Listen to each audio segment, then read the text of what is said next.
¿Oyes? Te cuento un cuento. Esto ya se va convirtiendo en reiteración.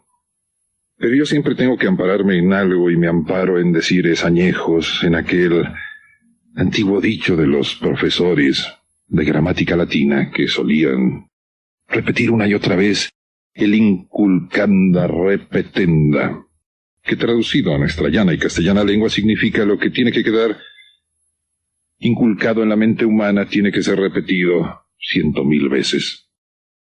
Siento mucho tenerte lo que decir. Te cuento un cuento.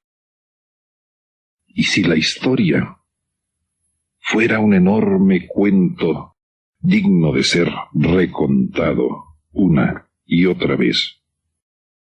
¿Cuál cuento quieres que te cuente? ¿El de Caperucita Roja? ¿El del sapo encantado? ¿El de la Cenicienta? ¿El de los 3 cochinitos y el lobo? El lobo feroz, claro está. Y esto viene a cuento, porque ya se perdió la tradición del cuentacuentos.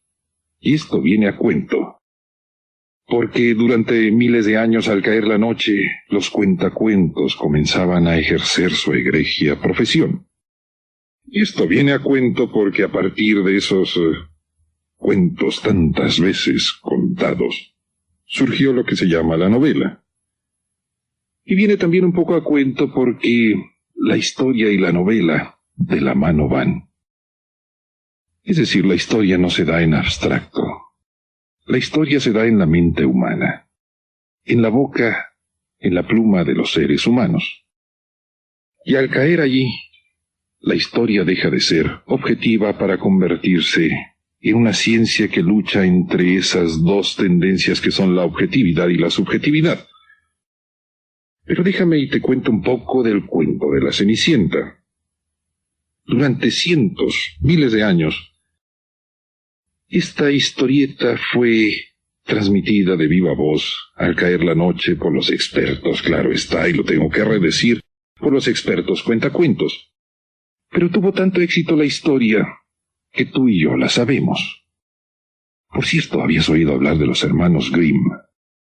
Ellos, hace un par de siglos, se pusieron a coleccionar todos los cuentos que flotaban en la tradición oral europea y los pusieron en papel y tinta y dieron la posibilidad de que perduraran esos cuentos que tú y yo sabemos, aunque en versiones un poco difíciles de creer.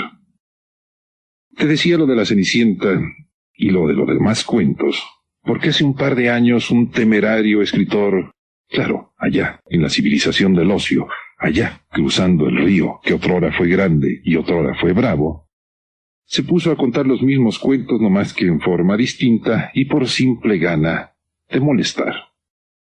Y así el cuento de la Cenicienta, las heroínas la heroína no era precisamente la tan ceniceada mujer, iba a decir tiznada, pero creo que se oye mal, tan llena de ceniza y cenicienta mujer, sino las heroínas eran las hermanastras, y decía el autor de esta nueva versión de tan viejo cuento, que a través de los siglos se había desvirtuado la historieta y que había llegado a nuestros días en forma errónea. Así también el preclaro recontador norteamericano rehizo la historia aquella del sapo encantado. Estoy seguro que tú te la sabes.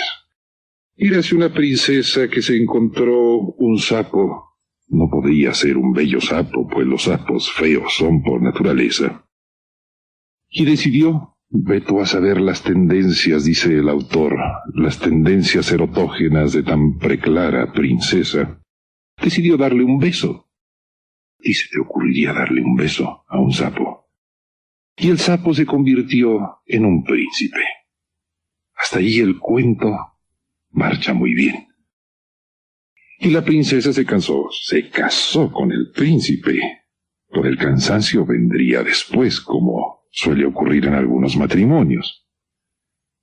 Y el príncipe aquel, en palacio, siempre vivía recordando sus épocas de sapo en las charcas y en los charcos.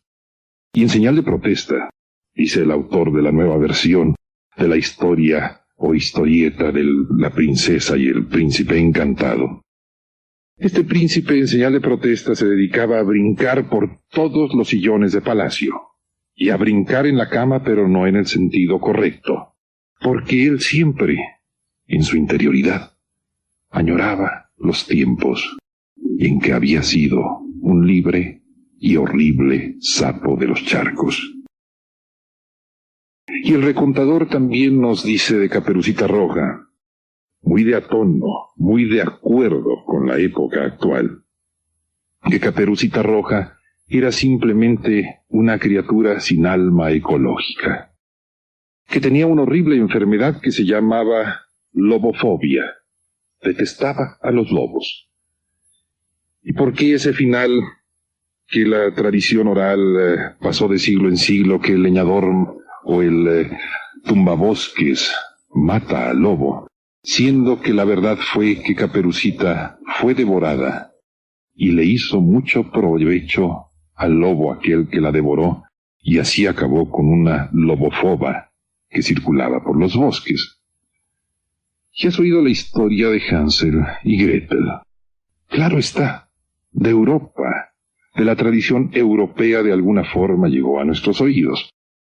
Si un par de niños se interna en el bosque, eso dice la versión original, y encuentra una bruja.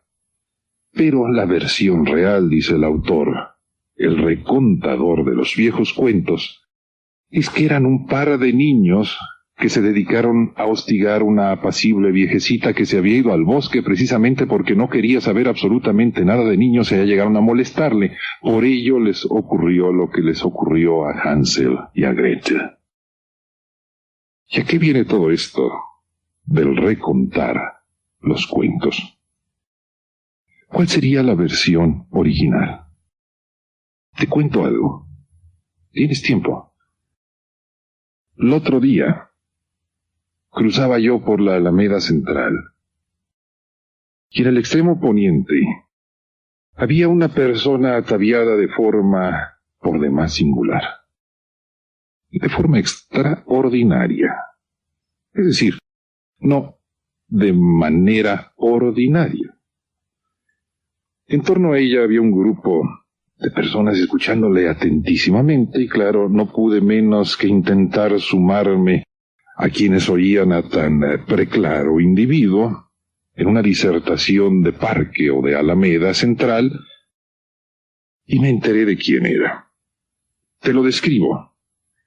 Una cabellera, vamos a decir, hasta media espalda.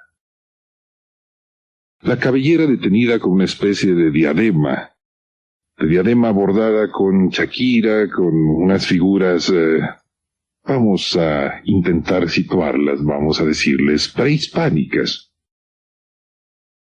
Una camiseta o playera con un distintivo que después te lo remarco porque vas a entender perfectamente de quién se trata.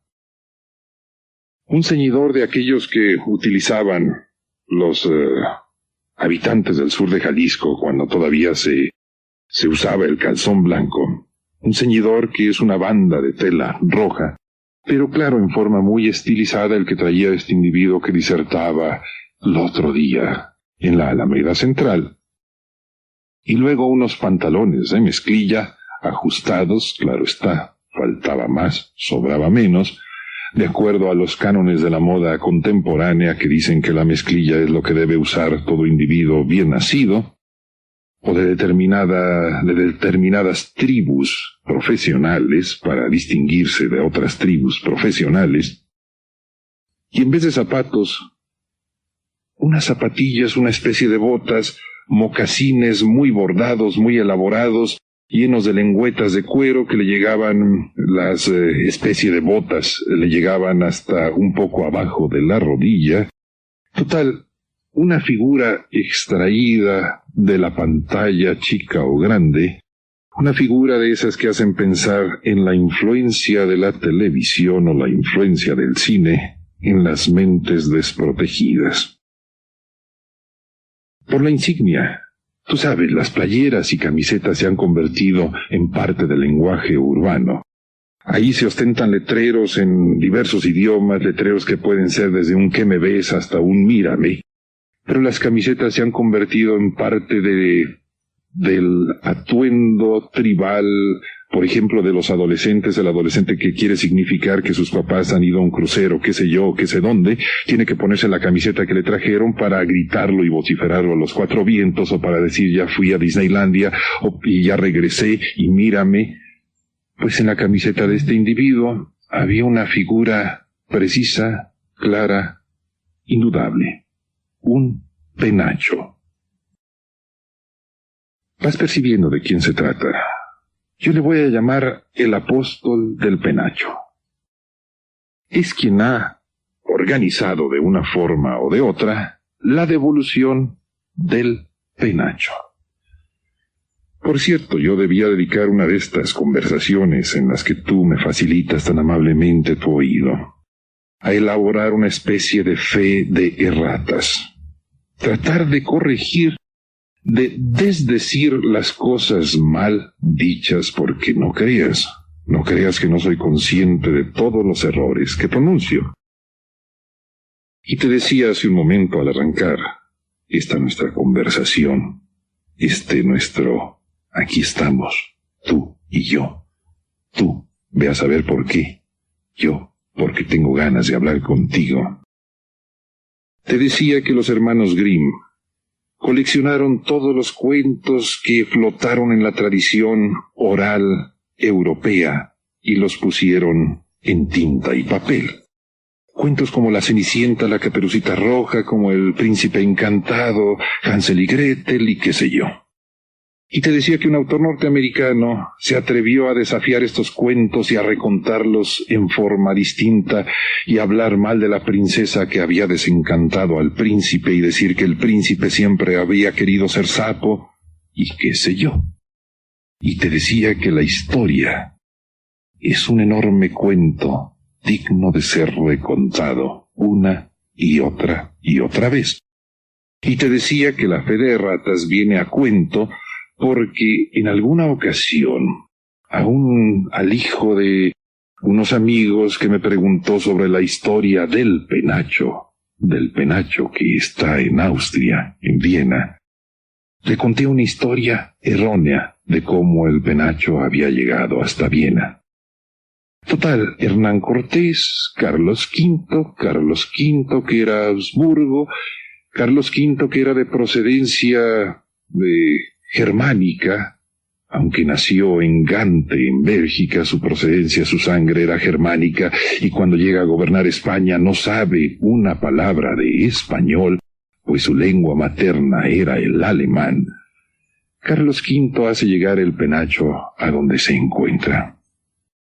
¿Y qué vamos a hacer cuando nos regresen el penacho? No podremos recontar siquiera la historia de Moctezuma. ¿Quién fue Moctezuma? Te decía que vi al apóstol del penacho el otro día, en el extremo poniente de la Alameda Central, disertando sobre su tema favorito, Penacho de Moctezuma.